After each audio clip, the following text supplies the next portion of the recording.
In this video, we are going to see how you can fix the stuck screen on, let's say if it is stuck on please wait screen, something like that.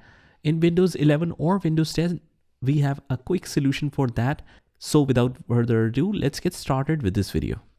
Now, first of all, what I recommend is if you see any please wait option, maybe that is because of an update. So you might want to wait for some time. Give it some time. So maybe it is an update or some app is installing in the background. So just wait for some time, whether it's 10 minutes, 15 minutes, or maximum to half or 1 hour. But if the issue is still not resolved, you might want to consider some of the options and one of them might work for you. Now, the first solution that you can try is just go to the start menu right here and just go to the power options, and by holding the left shift key, just hold the left shift key, don't leave it, and then click on restart. What it will do is it will open up some additional settings where you can start up the system normally. So it will show this please wait option for some time, and then it will open up this options from where we will choose this troubleshoot option right here and click on advanced options. And from here, let's click on the startup settings, which will allow you to restart your PC. Let's click on restart. And now it will ask you, how do you want to restart, or in which mode do you want to restart your PC? So if you want to, let's say, enable the safe mode with networking, or simply enable the safe mode, you can use that. But since we want to use the internet as well with the safe mode, so we will click 5. Now let's quickly log in to the system.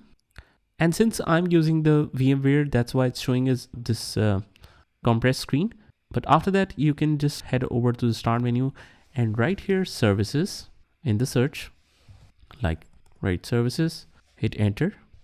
Now just press W here because we want to go to Windows error reporting service. So here is the service, just double click here.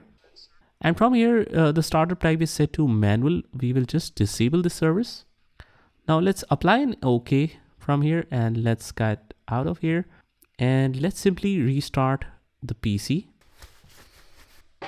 Now let's log in.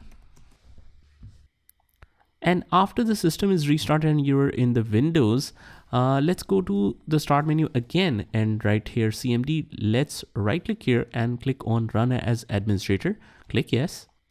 And here we will use a simple command sfc space / scan now. Now guys, make sure that scan now is only one word without a gap, and hit enter. So it will begin the system scan. So this might take a while. So just sit back and relax until it completes the scan. Now, once this is done, let's click close here and just go back to the services again. Just open up the start menu right here, services.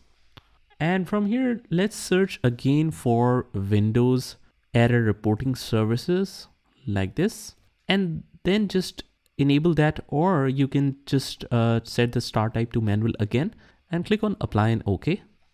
And then finally close out of here and restart the PC again. But this time we will simply restart it normally. And let's quickly log in again.